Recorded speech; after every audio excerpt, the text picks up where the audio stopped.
माझी जन्मठेप उत्तरार्ध प्रकरण 10 हिंदू टिस्बार राष्ट्र भाग 3.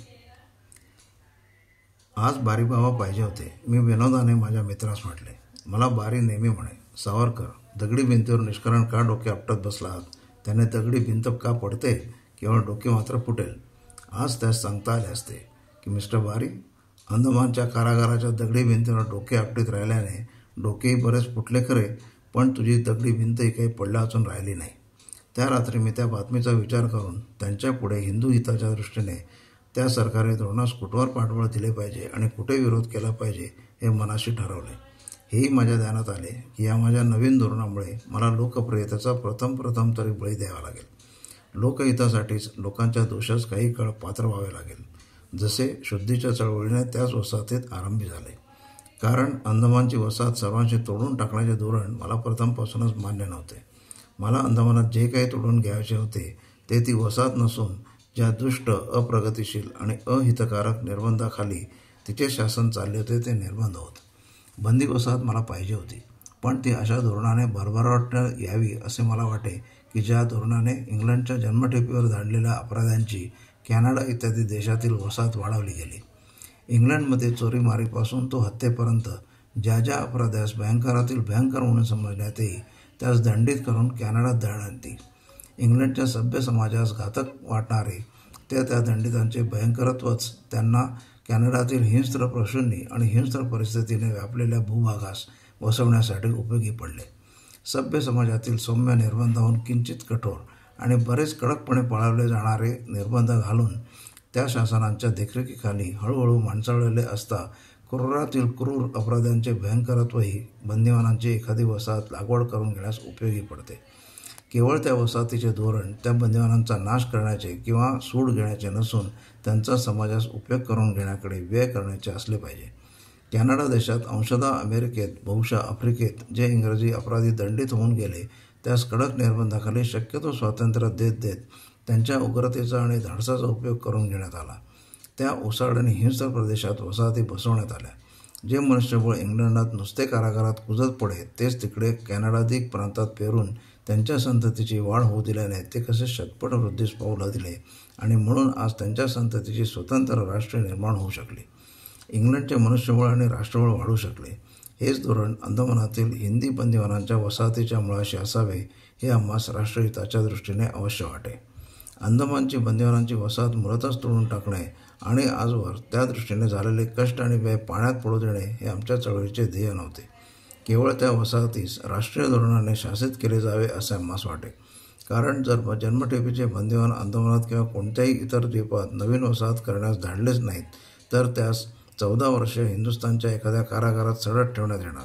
त्यामुळे त्यांचे जीवन अत्यंत दुर्धर होईल हे तर आहेच, पण राष्ट्रीयदृष्ट्या अशा भयंकर धाडसी आणि बहुधा कडव्या गुणांच्याही दुर्गंधी खताप्रमाणे किंवा स्फोटक द्रव्याप्रमाणे योग्य विनियोग केला तर तो उपयोग करून घेता येतो.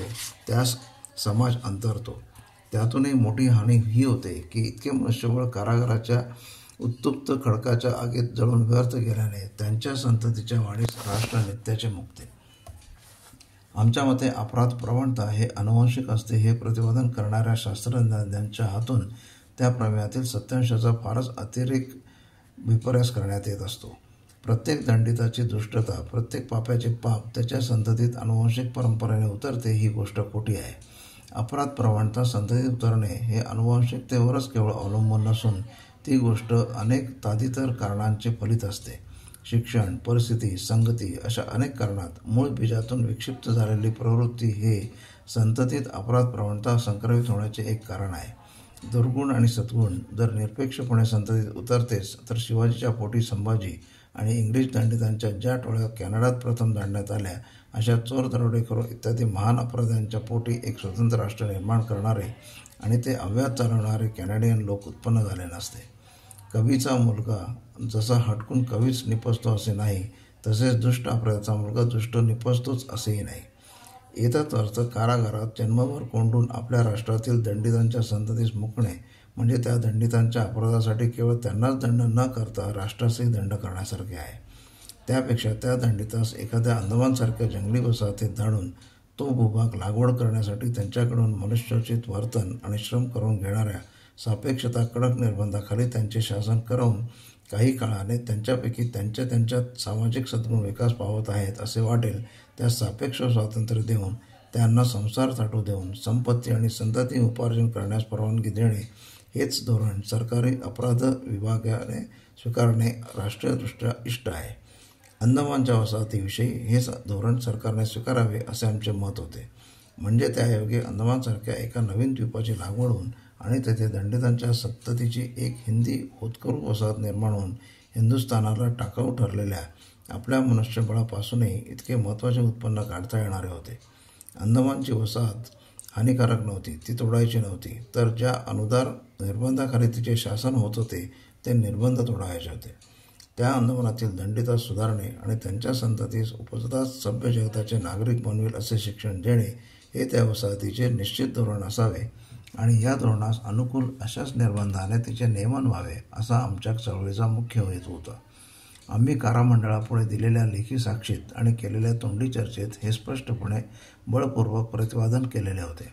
परंतु सरकारी ठराव जो प्रसिद्ध झाला त्यात अंदमानात असलेल्या वसाहतीचे दोष आणि तेथे चालू असलेल्या निर्बंधांचे अमानुष कठोरत्व हे जरी पर्यायाने मान्य केलेले होते आणि त्यापुरती आमची चळवळ जरी यशस्वी झालेली होती तरी त्या चुका सुधारण्याचा उपाय म्हणून ती वसाहत बंद करून तिकडे जन्मठेपेचे बंदिवान दांडण्याची पद्धत सोडून टाकून उलट इकडे असलेल्या बंदिवानासही हिंदुस्थानी कारागारात परत दांडण्याचा जो निश्चय प्रसिद्ध झाला होता तो उपाय नसून अपाय आहे असे आम्हास वाटल्यामुळे आम्ही त्याविरुद्ध देशात आणि त्या वसाहतीत विरोध करण्याचे ठरवले.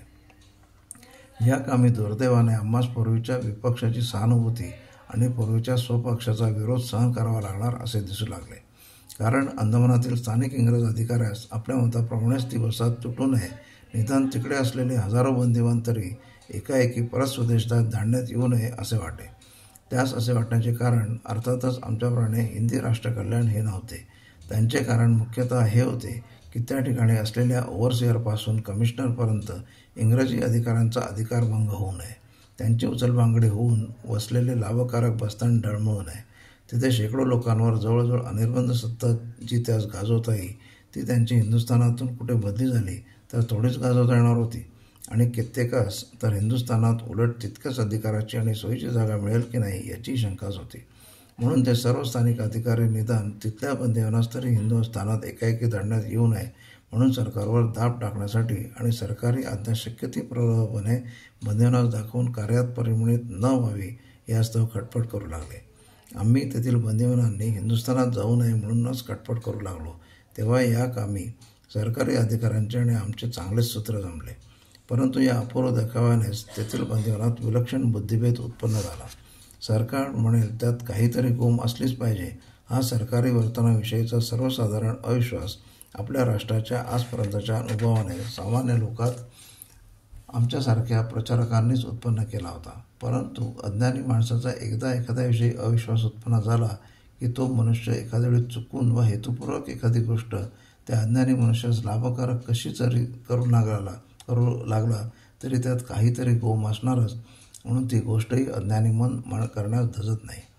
कच्चा गडी एखाद्या पटाईत मल्लाशी नियुद्ध खेळाव्यास उतरला तर त्या मल्लाला चुकून पुढे केलेला हातही धरण्यास क्वचित तो आपल्याला फसवण्यासाठीच पुढे केलेला आहे असे समजून जसा कचरतो आणि त्यावर उलट पेच मारण्याची संधी गमावतो, तशीच साधारण जनसमूहाची राजकारणाधिक व्यवहारात पुष्कळ वेळा स्थिती होते. ती स्थिती अंदमानातील बंदिवानांची झाली. सरकारी अधिकारी जो त्यास अंदमानातच राहा म्हणून सांगू लागले तो त्यास वाटू लागले की हिंदुस्थानात जाण्यास सिद्ध होण्यातच आपले खरे हित असले पाहिजे. आपल्याला नेहमी फसवणारे अधिकारी म्हणतात जाऊ नका, तर मग अर्थातच तेवढ्या एका कारणासाठीच जाणे हेच आपल्याला उपकारक आहे. यात जेव्हा मीही हिंदुस्थानात जाणे इष्ट नाही, इथेच राहा, नवीन सवलती लाभकारक आहेत म्हणून सांगू लागलो तेव्हा ते अगदीच गोटाळून गेले आणि मी सरकारी अधिकाऱ्यांसारखेच कसे सांगतो म्हणून आश्चर्याने अविश्वास प्रकट करू लागले. अशा रीतीने आजवर माझ्या वचनात राहणारे कित्येक कसलेले स्नेही आणि साथीदारही त्यावेळेस माझ्या उपदेशाचा विरोध करण्यास अगदी निरुपाय म्हणूनच का होईना पण सिद्ध झाले. कारण सरकारी आज्ञेतील बंदिवान हिंदुस्थानात परत धाडा या वाक्यातील गुम मला जशी झटकन दिसली तशी त्यास दिसली नाही. त्यांची अशी समज झाली की हिंदुस्थानात परत धाडणे म्हणजे आपले बंदी तोडून टाकून देशात पाय टाकताच आपणास साप सोडून देणे.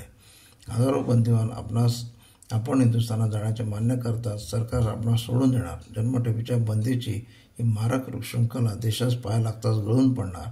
या भूमिकेस सरशी अगदी वेडावून गेले. आज वाटेल ती सवलत दिली तरी त्या अंदमानचे तोंड पाहणे नको. आम्ही स्वदेशात भुके मरू पण सुटका करा, हिंदुस्थानात धाडा, ही एकच ओरड झाली. आम्ही पुष्कळ सांगितले की अरे, जन्मठेपीच्या या तुम्हा हजारो बंदिवानास एकाएकी हिंदुस्थानच्या तटावर नेऊन साप मोकळे सोडण्यास सरकार काय वेळे आहे का? हे काय कोणा राजा भोजाचे राज्य आहे? तुम्हास हिंदुस्थानात नेऊन कारागारात आणि कोठड्यात 14 वर्षे भरे तो बंद करण्यात येणार आहे. या परत धाडण्याचा हा अर्थ आहे. म्हणून तुम्हास मते विचारून तुमच्या इच्छेप्रमाणे अंदमानात किंवा देशात धाडण्याचा हा झालेला सरकारी ठराव एक वरदानच आहे असे समजून त्यांनी दिलेल्या नवीन सवलतींचा स्वीकार करून अंदमानात राहा. या सवलतीप्रमाणे अंदमानातील वास्तव्य हिंदी कारागारातील वास्तव्याहून 1000 पटीने तुम्हास सुखकारक आणि तुमच्या राष्ट्रास हितकारक आहे. पण पहिल्या लाटेसरशी जी उल्लट झाली तीच साधारण बंदी तर काय, पण राजबंदिवान देखील वाहून गेले. आणि छे, आम्ही हिंदुस्थानातच जाणार आणि जाताच सुटणार म्हणून मनोराज्यात दंग झाले. आमच्या शब्दास त्या मनोराज्यात इंग्रजी राज्याप्रमाणेच अगदी जप्त करण्यात आले, निषिद्ध वाक्य म्हणून बंद करण्यात आले. परंतु आमच्या स्वभावाची रचना अशी होती की जेव्हा जेव्हा एखादी गोष्ट लोकहितकारक आहे म्हणून आम्हास निश्चित वाटून आम्ही ती कार्यात परिणाम झटू लागताच लोकांच्या लक्षात तेच ते हितकारकत्व प्रवर्षी न आल्याने आम्हास लोकांच्या अप्रियतेस बळी पडावे लागले. तेव्हा ती गोष्ट घडवून आणण्याचा आमचा उत्साह अधिकच बळावू लागला. लोकांच्या अप्रियतेची लाट जितकी बलवत्तर होईल तितकाच आम्हाला त्या कार्यास यशस्वी करण्याचा प्रयत्नातील आवेशही अदम्य होत जाईल. तो आमचा आम्हासही आवरेन असा होईल. केवळ लोकप्रियतेसाठी म्हणून लोकहितकारक वाटत असलेले कार्य सोडणे हे स्वार्थीपणाचे अत्यंत निंद्य स्वरूप होय, अशी आमच्या मनाने अनेक अनुभवाने कोंडबाट गांडून ठेवली होती. म्हणून जोवर लोकांस आमचे म्हणणे हितकारक आहे असे वाटत नाही तोवर त्यास विरोध करण्यात किंवा आमच्यावरती त्याची बहुधा दिसून आलेली व्यक्तिनिष्ठा चलित होऊ देण्याचा लोकांचा काही अपराध असतो असे आम्हास कधी वाटले नाही. कारण जसे मतस्वातंत्र्य आम्हास आहे तसेच राष्ट्रीय हिताच्या प्रश्नात जे समाजात प्रत्येकास आहे आणि व्यक्तिनिरपेक्षते त्यांनी बजावणे हे आमच्याप्रमाणेच त्या प्रत्येकाचेही कर्तव्य आहे ही आमची धारणा असे. हळूहळू तडजोडीने आम्ही घेऊ, पण केवळ लोकप्रियतेकरता ते कार्य कधीही सोडण्यास सिद्ध नसू. लोकहितार्थ झटण्यात एक वेळ घर दार प्राणी सोडण्यास सिद्ध झालेले लोक लोकप्रियतेचा मात्र बळी देण्यास चटकन कचरतात हे आम्ही अनेक उदाहरणावरून अनुभवले होते आणि त्यामुळे लोकहिताचा नाश झालेलाही पाहिला होता. म्हणून शक्यतो त्या मोहापासून स्वतःच्या चित्तास आवरण्याचा प्रयत्न यथाशक्ती आम्ही अनेक वेळा करून लोकहितार्थ स्वार्थाच्या इतर मोहाप्रमाणेच लोकप्रियतेचाही अवश्य तेव्हा बळी दिलेला आहे. तो सुखाने नव्हे तर अत्यंत कष्टानेच दिलेला असतो, केवळ कर्तव्यच म्हणून दिलेला असतो, हेही काही खोटे नाही. अंदमानातील वसाहतीचे खरे स्वरूप आणि तिचे महत्त्व, तिच्या खऱ्या उणीवा आणि त्याच्या निवारणाचे खरे उपाय यातील मर्म स्वदेशातील पुढाऱ्यास पुरते अवगत नसल्याने स्वदेशीय विधिमंडळातील सदस्यापासून तो वृत्तपत्रीय लेखकांपर्यंत सर्वांनी अंदमान समूह उखडण्याविषयी आणि तेथील हजारो बंदिवानास हिंदुस्थानात परत आणण्याचा ठराव केल्याविषयी आनंद प्रदर्शित केला होता. त्यामुळे तेथील बंदिवानांच्या हुल्लडीस अधिकच बळ आले. आम्ही कारागारात बंद, तेथून जो अप्रकट विरोध करू शकलो त्याचा परिणाम त्या प्रचंड हुल्लडीस तोपवण्यास तात्पुरता अक्षम होऊ लागला. तरी आम्ही विरोधास कसून आरंभ केला. हिंदुस्थान सरकारचा अंदमानच्या बंदी वसाहत तोडण्याचा सुटलेला हुकूम येताच जे बंदिवानात अंदमानात होते त्यास तरी परत हिंदुस्थानात जाण्याचे कार्य घडू नये म्हणून तत्रस्थ अधिकाऱ्यांनी बंदिवानांची मने अंदमानातच राहण्यास अनुकूल करून घेण्यासाठी आमच्या तेथून हिंदुस्थानात येण्याच्या आगेमागे अनेक सवलती देण्याची आश्वासने भराभर देण्यास आरंभ केला. प्रथम थोड्या सवलती पुढे केल्या, परंतु जेव्हा त्यांनी बंदिवानांचे मन अंदमानात राहण्यास वळेना तेव्हा आणखी सवलती एकामागून एक देण्याची आश्वासने अधिकारी वर्ग देऊ लागला. त्यांच्या चर्चा करून बंदिवानांचे मन वळवण्यासाठी बंदिवानांच्या लहान मोठ्या सभा आणि बैठकी उघडपणे करण्यास मोकळीक देण्यात आली. या सवलतीत प्रथम 10 वर्षात सुटका आणि 5 वर्षात कुटुंबसुद्धा राहण्याची परवानगी या सवलती मुख्य होत्या. त्याच्या जोडीसच जे अशी स्वपोर्जित पद्धतीने तिकिटे काढून राहण्यास सुरुवात करतील त्या बंदिवानास पूर्वी मिळेल त्यापेक्षा पुष्कळच अधिक परिमाणाने शेती आणि शेती सुरू करण्यापुरते पदार्थांचे भांडवल अगदी नावापुरत्या कराराने देण्यास सिद्ध झाले. आम्ही या सवलतीचा उपयोग करून घेऊन बंदिवानांनी अंदमानात वसाहत करावी या पक्षाचे आहोत हे कळताच बंदी जगतात एकच खळबळ उडाली. हे वर लिहिलेच आहे. त्यामुळे आमचे खरे मत काय आहे हे जाणण्यास बंदिवानांनी निरनिराळ्या पुढाऱ्यास निरनिराळ्या मिशांनी कारागारात आमच्या भेटीस धाडण्याचा उपक्रम चालू केला. आम्ही त्या सर्वांस खालील आशयाचा उपदेश. बंदिवानांपैकी बहुतेक लोक स्वदेशातील अगदी दरिद्री आणि कनिष्ठ थरातून आलेले आहेत. ते जर हिंदुस्थानात आजच परत धाडण्यात आले आणि तेथील कारागारात सडत न पडता मुक्त करण्यात आले, ही केवळ आशा होती, दुराशा होती. तरी काय, पुन्हा त्याच दारिद्र्याच्याच पंजात गवसावे लागणार. कोणी आपल्या भाऊबंधांनी एकदा हातभार शेतीचा व झोपडीचा तुकडा आपल्या अनुपस्थितीत बळकावला म्हणून खटले बिटले लढू लागतील, नाहीतर मारहाण करतील. बाकी तेही शक्य नसल्याने भीक मागून थकून पुन्हा चोऱ्या दरोडेच करू लागणार. ही दुर्गती त्यांच्या आणि राष्ट्राच्या दृष्टीने हितावह नाही. परंतु जर लोक अंदमानात मिळणारे आणि नवीन सवलतीप्रमाणे नीट संघटित प्रयत्न केला तर बऱ्या प्रमाणात मिळणारी शेती इत्यादी उपजीविकेची साधने स्वीकारून येथेच वस्ती करतील, तर अंदमानची एक नवीन वसाहत हिंदुस्थानास लाभवून देण्याचे श्रेय संपादतील. अंदमानात पूर्वी अत्यंत नडणारी अडचण म्हणजे स्त्रियांची कमतरता आणि त्यामुळे स्वतंत्र घरे करून राहण्याकडे अप्रवृत्ती. पण 5 वर्षाच्या आत पुढे जर अधिकाऱ्यांनी 3 वर्षाच्या आतही तसे करण्यास परवानगी दिली तर स्वतःची कुटुंबे आणण्याची किंवा अंदमानातील स्त्रियांशी लग्न करण्याची जी परवानगी दिली आहे तीमुळे ती अडचण अंशतः दूर होणारी आहे. पूर्वी तेथील बंदी लोकांस तेथील स्वतंत्र लोकांशी विवाह तर राहोच, पण व्यवहारही करण्याची परवानगी नसे. परंतु तीही या नवीन वसाहतीने सवलतीने देण्यात आलेली आहे. तेव्हा तुम्ही देशात परत जाऊन कारावासात सडत पडण्यापेक्षा किंवा 1.5 बिघ्याच्या शेतीकरता भाईबंधांशी मारामारी करीत वाटा मागत बसण्यापेक्षा ही फुकटाची मिळत असणारी नवीन शेती घ्या, ती लागवडीस आणा, नवीन अन्नपदार्थ आणि ती भक्षा. आणि येथील स्वतंत्र लोक म्हणजे हिंदुस्थानातील पूर्वी आलेल्या बंदिवानांची संतती म्हणजे आपल्याच रक्ताचे आणि बीजाचे देशबांधव, त्यांच्याशी शरीर संबंध करून संतती वाढवा आणि सुखाने नांदा. देशी तरी याहून काय करणार? इतकेही संपत्ती सुख आणि संतती सुख तुम्हास देशात भोगायस मिळणार नाही. तुम्हास जातीसच घेतले जाण्याचे मारावा. फिजी इत्यादी ठिकाणाहून आलेले भारतीय त्रासून परत त्या परदेशात निघून जातात. मग तुमची काय कथा? तुम्ही तर बंदिवान. तेव्हा पूर्वी 20 वर्षांची होणारी सुटका 10 वर्षात मिळवून ती 10 वर्षेही कारावासात न काढावी लागता 3 वर्षातच कुटुंब करून व तसेच स्वतंत्रपणाचे तिकीट काढून सरकारी शेती घेऊन उदरनिर्वाह करून राहा. जसे काही दैव काढण्यासच परदेशी आलात असे समजा.